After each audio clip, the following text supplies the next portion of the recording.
Everyone, कैसे हो आप सभी। स्वागत है आपका अपने चैनल टीचिंग विद बानी में। आई होप आप सभी अच्छे होंगे और अपनी तैयारी को बेहतर कर रहे होंगे। दोस्तों, आज की जो हमारी क्लास है वो प्रयोगवाद से है, तो चलिए आज की वीडियो को स्टार्ट करते हैं। उससे पहले अगर आप चैनल पे पहली बार आए हो तो चैनल को सब्सक्राइब और वीडियो को लाइक जरूर करना। आज का हमारा पहला क्वेश्चन है, किस सप्तक में एक भी कवित्री सम्मिलित नहीं है? तार सप्तक, दूसरा सप्तक, चौथा सप्तक या तीसरा सप्तक? जल्दी से बताइए सभी लोग, इसका राइट आंसर क्या होगा। हाँ जी, किस सप्तक में एक भी कवित्री सम्मिलित नहीं है? तो दोस्तों आपको याद रखना, जो तार सप्तक है इसमें एक भी कवित्री सम्मिलित नहीं है, तो इसका राइट आंसर क्या होगा? Option A. अगर तार सप्तक की बात करें, ये तार सप्तक की सन क्या है, तो आपको याद रखना इसकी सन है 1943। मैंने आपको क्या बताया, तार सप्तक में एक भी कवित्री सम्मिलित नहीं है और तार सप्तक में 7 कवियों की रचनाओं का संग्रह है। आपको याद रखना, तार सप्तक में 7 कवियों की रचनाओं का संग्रह है। अब अगर बात की जाए ये 7 कवि हैं कौन कौन से, तो आपको याद रखना कौन है। रामविलास शर्मा, रामविलास, मैं देखो शॉर्ट में लिख रही हूँ, आप पूरा नाम इनका लिख लेना। रामविलास है, और कौन है, अज्ञेय है, और कौन है, जल्दी जल्दी बताइए, मेरे साथ बताइए। अज्ञेय है, गिरिराज कुमार माथुर है, गिरिराज, मैं लिख दे रही हूँ, शॉर्ट में लिख रही हूँ, सभी लोग पूरा नाम जरूर लिखना, गिरिराज कुमार माथुर। और कौन है, तो आपको याद रखना भारत भूषण अग्रवाल, भारत भूषण अग्रवाल। और कौन है, जल्दी से बताइए, प्रभाकर माचवे, प्रभाकर, और इनका नाम, और कौन है, मुक्ति बोध है, मुक्ति बोध। और कौन है, नेमी चंद्र, नेमी चंद्र जैन, नेमी चंद्र जैन। मैंने आपको क्या बताया, किस सप्तक में एक भी कवित्री सम्मिलित नहीं है, तो आपको याद रखना जो तार सप्तक है इसमें एक भी कवित्री सम्मिलित नहीं है। तार सप्तक में 7 कवियों की रचनाओं का संग्रह है, और वो 7 कवियों के नाम क्या है, रामविलास शर्मा, अज्ञेय, गिरिराज कुमार माथुर, भारत भूषण अग्रवाल, प्रभाकर माचवे, मुक्ति बोध और नेमी चंद्र जैन। हमारा नेक्स्ट क्वेश्चन है, नेकनबाद के प्रवर्तक कवि थे नलिन बलोचन शर्मा, केसरी कुमार, नरेश मेहता, नरेश कुमार, केसरी कुमार, नागार्जुन, नलिन बलोचन शर्मा, केदारनाथ सिंह, नरेश मेहता, नलिन बलोचन शर्मा, केसरी कुमार और नरेश सिंह। जल्दी से बताइए इसका राइट आंसर क्या होगा। हाँ जी, नेकनबाद के प्रवर्तक कवि कौन है, तो आपको याद रखना जो नेकनबाद है इसके प्रवर्तक कवि नलिन बलोचन शर्मा, केसरी कुमार और नरेश है, तो इसका राइट आंसर क्या होगा, ऑप्शन डी। हमारा नेक्स्ट क्वेश्चन है, प्रयोगवाद का प्रवर्तक माना जाता है मुक्ति बोध को, नेमीचंद जैन को, प्रभाकर माचवे को, सच्चिदानंद हीरानंद वात्स्यन अज्ञेय को। जल्दी से सभी लोग इसका राइट आंसर बताइएगा। हाँ जी दोस्तों, प्रयोगवाद का प्रवर्तक किसे माना जाता है, तो आपको याद रखना जो प्रयोगवाद है इसका प्रवर्तक सच्चिदानंद हीरानंद वात्स्यन अज्ञेय को माना जाता है, तो इसका राइट आंसर क्या होगा, ऑप्शन डी। अब इधर से क्वेश्चन बनता अज्ञेय से कि अज्ञेय की तार सप्तक की भूमिका में प्रयोगवादी कवियों को क्या बोला जाता है, ये क्वेश्चन पेपर में बना था, तो आपको याद रखना जो अज्ञेय की तार सप्तक की भूमिका के में प्रयोगवादी कवियों को राहु का अन्वेषी कहा जाता है। क्या बोला जाता है, राहु का अन्वेषी। ये बहुत इंपॉर्टेंट पॉइंट है, बहुत बार पेपर में पूछा गया है, तो अपने जो नोट्स बनाते हो उस पर लिख लेना जरूर, मोस्ट इंपॉर्टेंट पॉइंट है। अगर बात की जाए प्रयोगवाद का आरंभ कब है, तो 1943 में अज्ञेय की संपादक प्रकाशित तार सप्तक से माना जाता है। जो अज्ञेय का तार सप्तक है इससे इनका प्रयोगवाद का आरंभ में माना जाता है, तो इसका राइट आंसर क्या है, 1943। ये भी क्वेश्चन पेपर में बना था, मैंने आपको क्या बताया, प्रयोगवाद का प्रवर्तक किसे माना जाता है, तो अज्ञेय को माना जाता है। अज्ञेय के तार सप्तक की भूमिका में प्रयोगवादी कवियों को राहु का अन्वेषी कहा जाता है। प्रयोगवाद का आरंभ 1943 में माना जाता है, किससे माना जाता है, अज्ञेय के संपादित तार सप्तक से। हमारा नेक्स्ट क्वेश्चन है, आत्मजयी किसकी रचना है, कुंवर नारायण, अरुण कमल, रघुवीर साहे, दुष्यंत कुमार। जल्दी से बताइए इसका राइट आंसर क्या होगा। हाँ जी, आत्मजयी किसकी रचना है? तो दोस्तों आपको याद रखना, जो आत्मजयी है ये कुंवर नारायण की रचना है। तो इसका राइट आंसर क्या होगा? Option A. अब इधर से आती है कि कुंवर नारायण तीसरा जो तार सप्तक था, तीसरा सप्तक में संकलित प्रमुख प्रयोगवादी कवि हैं। मैंने आपको क्या बताया, जो कुंवर नारायण है ये तीसरा सप्तक जो हुआ था उसमें संकलित प्रमुख प्रयोगवादी कवि हैं। और तीसरा सप्तक की बात करें, तीसरा सप्तक इसकी सन क्या है? तो आपको याद रखना इसकी सन क्या है? 1959। 1959। मैंने आपको क्या बताया, आत्मजयी किसकी रचना है? तो ये कुंवर नारायण की है। कुंवर नारायण तीसरा सप्तक में संकलित प्रमुख प्रयोगवादी कवि हैं। और तीसरा सप्तक कब आया था? 1959 में। हमारा नेक्स्ट क्वेश्चन है, हरी घास पर छड़वर किसकी रचना है? नरेश मेहता, सच्चिदानंद हीरानंद वात्स्यन अज्ञे, सर्वेश दयाल सक्सेना, संकुत माथुर। जल्दी से बताइए इसका राइट आंसर क्या होगा। हाँ जी, हरी घास पर छड़वर किसकी रचना है? तो आपको याद रखना, जो हरी घास पर छड़वर है ये सच्चिदानंद हीरानंद वात्स्यन अज्ञे की रचना है। तो इसका राइट आंसर क्या होगा? Option D.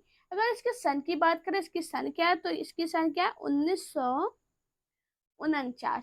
अब आगे से एक क्वेश्चन बनता है कि प्रयोगवाद तथा नई कविता का सलाहकार पुरुष कहा जाता है। तो किसे कहा जाता है? अज्ञे को। मैंने आपको क्या बताया, अज्ञे को, ये पॉइंट जरूर लिखना है अपनी अपनी कॉपी में, इसलिए मैं लिख रही हूँ। प्रयोगवाद, अज्ञे को प्रयोगवाद तथा नई कविता, नई कविता, प्रयोगवाद तथा नई कविता का सलाहकार पुरुष कहा जाता है। का सलाहकार पुरुष, ये बहुत इंपॉर्टेंट पॉइंट है, बहुत बार पेपर में बना है। सलाहकार पुरुष कहा जाता है। मैंने आपको क्या बताया, अज्ञे को प्रयोगवाद तथा नई कविता का सलाहकार पुरुष कहा जाता है। और हरी घास पर छड़बर किसकी रचना है? तो ये अज्ञे की है। कब आई थी? 1949 में। हमारा नेक्स्ट क्वेश्चन है, चांद का मुंह टेढ़ा काव्य संग्रह के रचनाकार है? गिरिराज कुमार माथुर, सच्चिदानंद हीरानंद वात्स्यन अज्ञे, धर्मवीर भारती, गजानन माधव मुक्तिबोध। जल्दी से बताइए इसका राइट आंसर क्या है। हाँ जी, और वीडियो वीडियो जब खत्म हो उसके बाद मुझे ये जरूर बताना कि आज की क्लास में आपका स्कोर क्या रहा है और आपको मेरी क्लास कैसी लगती है। ये मुझे सभी लोग कमेंट में जरूर बताना। जितने लोग पहली बार क्लास को देख रहे हैं तो उन्हें बता दें, हम आपको प्रीवियस पेपर करा रहे हैं जो आपके TGT, PGT, KVS, NVS, assistant professor में पूछे जाते हैं। सभी के लिए इम्पोर्टेंट है, पूरी क्लास जरूर देखना। हमारी जो क्लास है वो दिन में 3 बजे और शाम को 8 बजे डेली आती है। बताइए इसका राइट आंसर क्या है। चांद का मुंह टेढ़ा काव्य संग्रह के रचनाकार कौन है? तो आपको याद रखना, जो चांद का मुंह टेढ़ा काव्य संग्रह है इसके रचनाकार गजानन माधव मुक्तिबोध है। तो इसका राइट आंसर क्या होगा? Option D. और जो गजानन माधव मुक्तिबोध है इनके दो काव्य संग्रह हैं। पहले का नाम क्या है? चांद का मुंह टेढ़ा, और दूसरा क्या है? भूरी भूरी खाक धूल। ये भी बहुत पूछा जाता है, भूरी भूरी,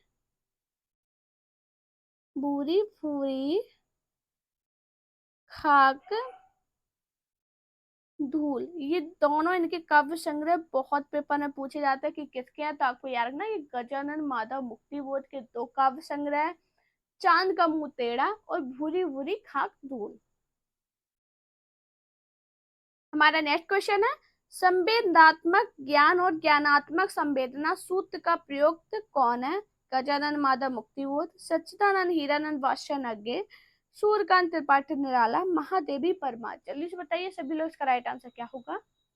हाँ जी, संवेदनात्मक ज्ञान और ज्ञानात्मक संवेदन सूत्र का प्रयोक्ता कौन है?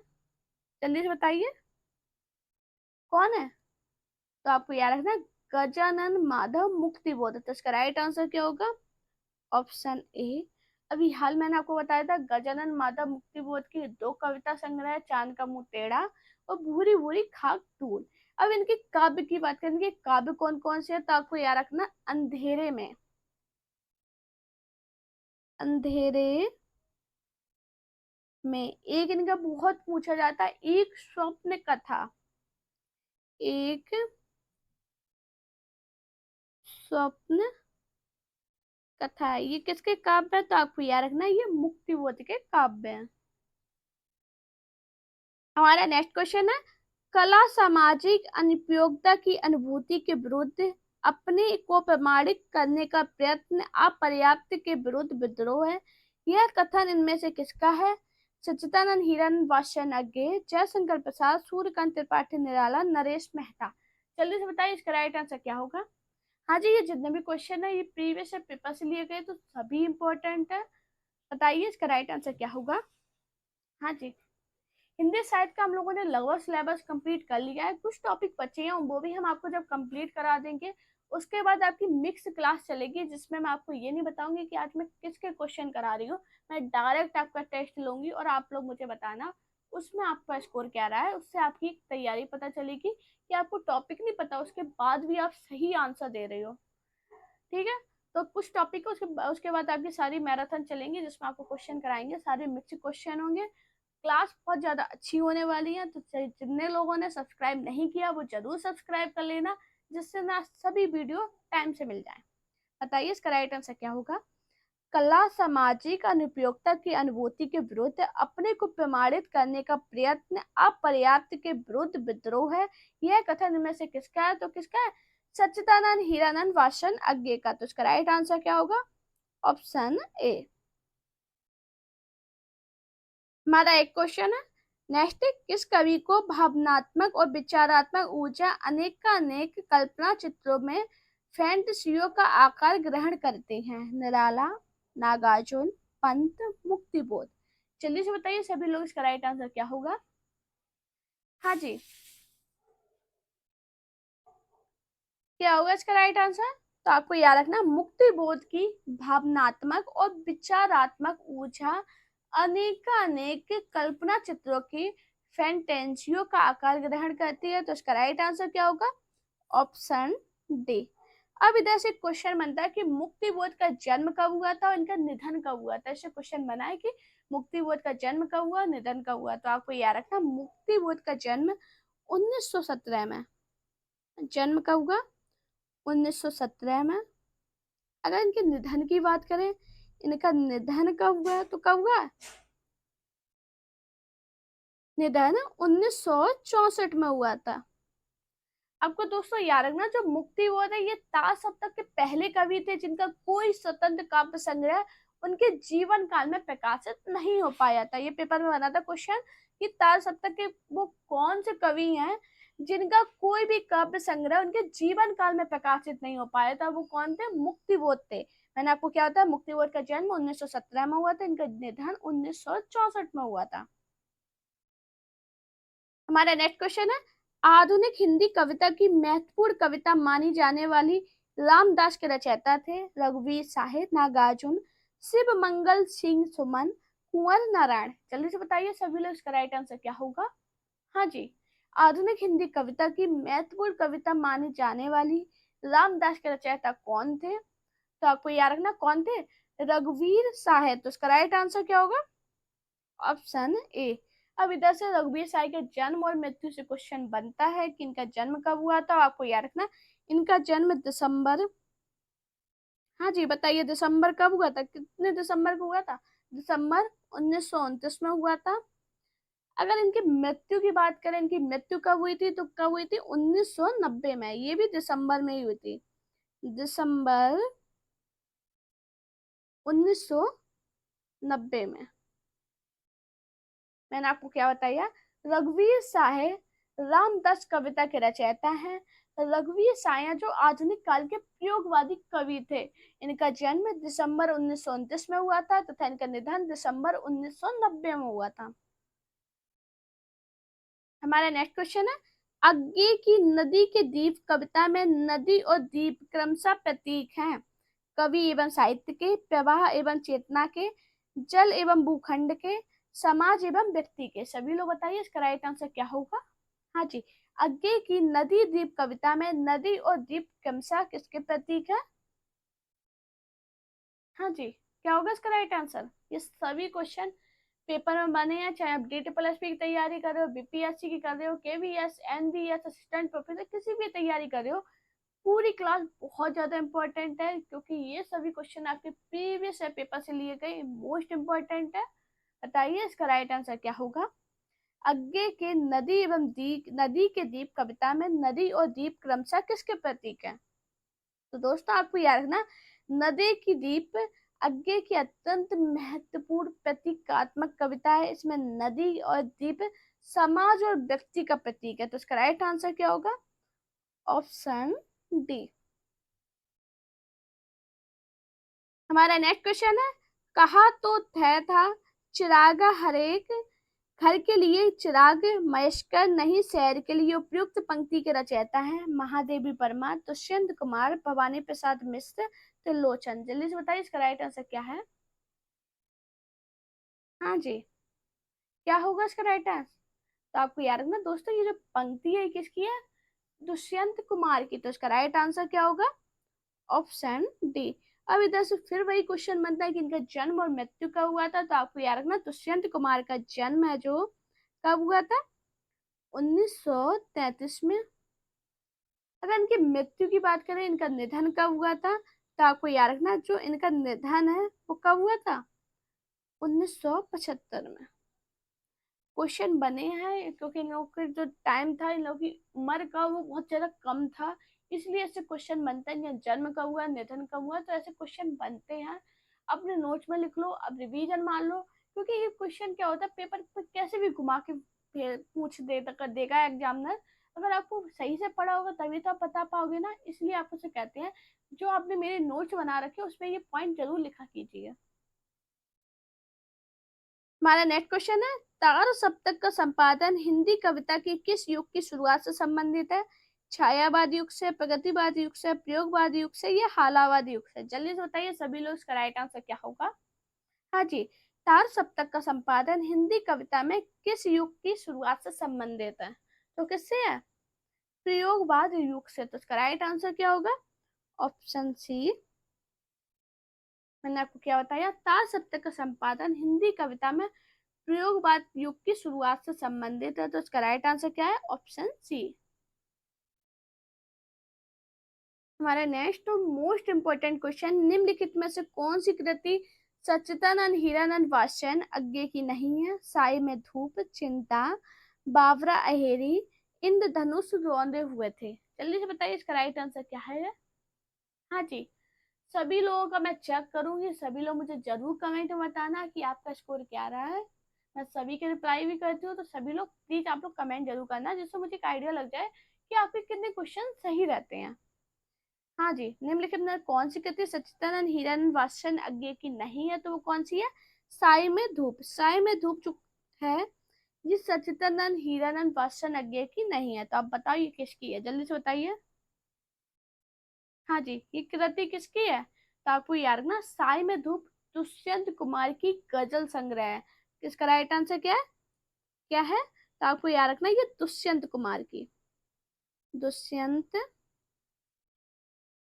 कुमार की। अगर इसके सन की बात करें, इसकी सन क्या है, तो आपको याद रखना इसकी जो सन है वो है 1975, 1975। अब इधर से बात करें तो चिंता है, ये किस इसके सन क्या है। तो आपको याद रखना चिंता की सन क्या है, 1942। बावरा अहेरी की क्या है, 1954।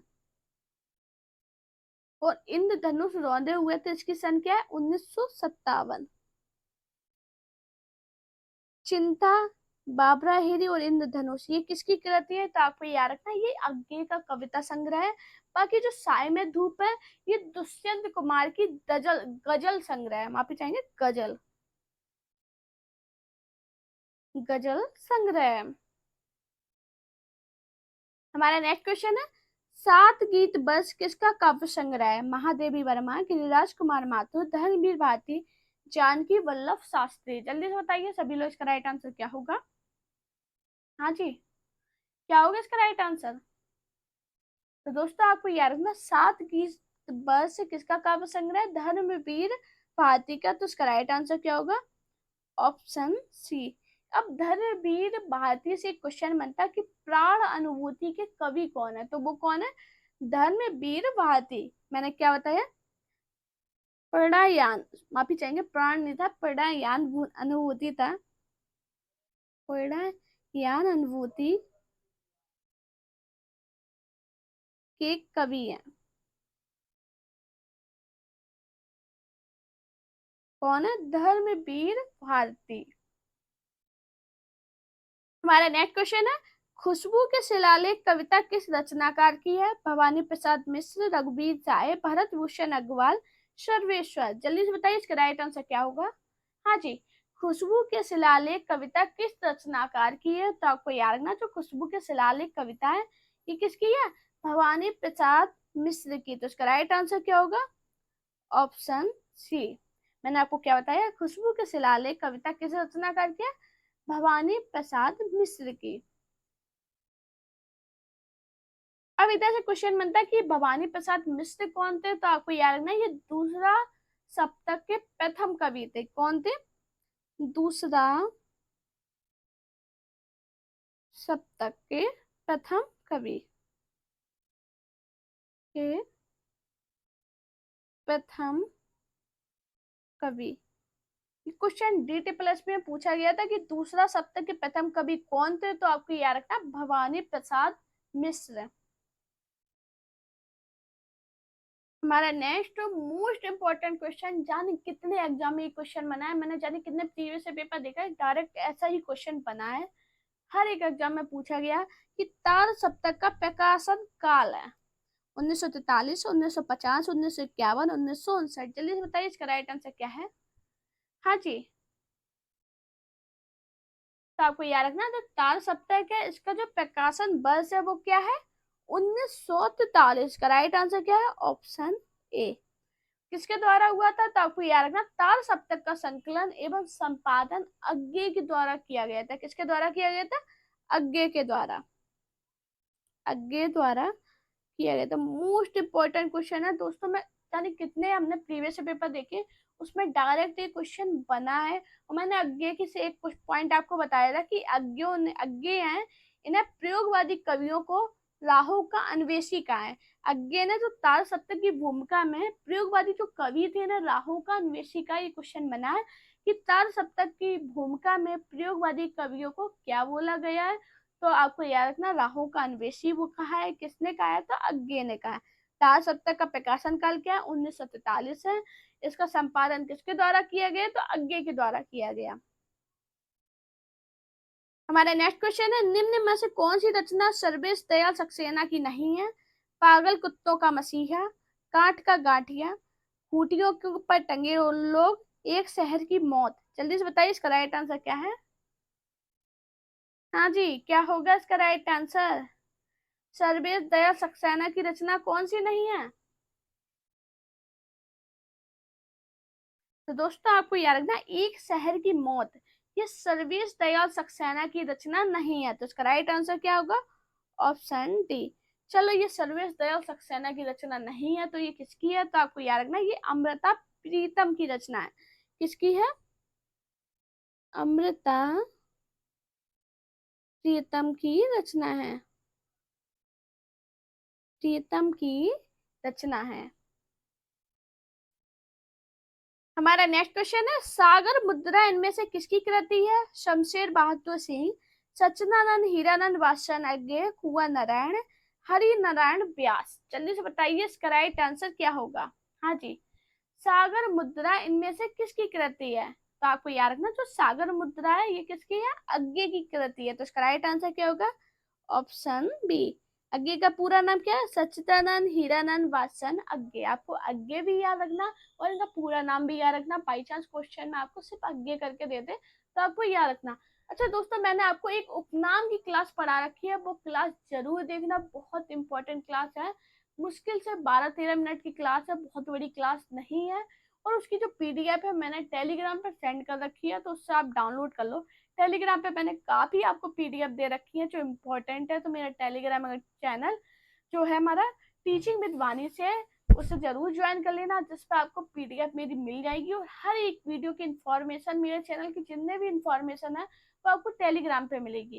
बाद में अगर आप मुझे ज्वाइन करना चाहते हो, मेरी पर्सनल लाइफ के बारे में जानना चाहते हो, तो मेरा इंस्टाग्राम अकाउंट जरूर ज्वाइन कर लेना, जिसपे आपको मेरे बारे में पता चल जाएगा। काफी लोग बहुत ज्यादा पूछते हैं मैं आप कहाँ से हो, तो आपको बता दें हम यूपी से हैं।